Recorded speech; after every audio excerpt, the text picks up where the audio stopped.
Blutbart. Hello and welcome back to another behind the scenes toy photography video.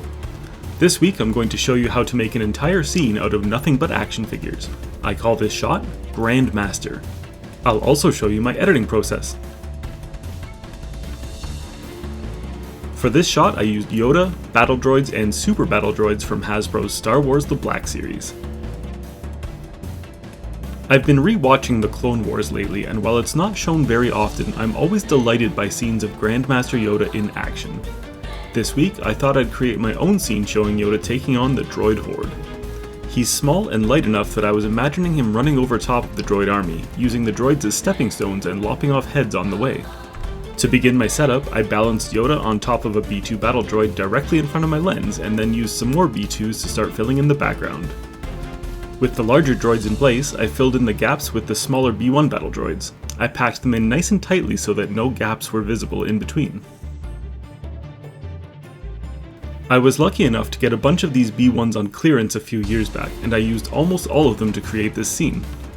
I also used a wide aperture to create a shallow depth of field, keeping Yoda in focus while blurring the foreground and background. The background image I used was a screenshot from Star Wars Battlefront 2, and I did my best to match my programmable softbox to the color in the image. To complete the setup, I added a small LED panel light to create the green glow of Yoda's lightsaber. Here's my starting image.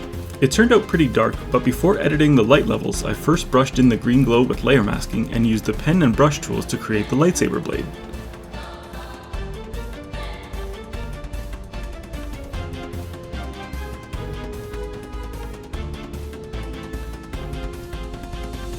After that, I added levels and color balance adjustment layers, making it easier to see the details on Yoda's face.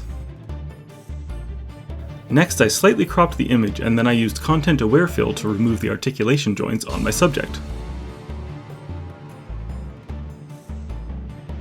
With a custom brush, I stamped in some sparks under my decapitated droid head, and then added a custom vignette. Finally, I used the dodge and burn tools to fine-tune the details on Yoda's face.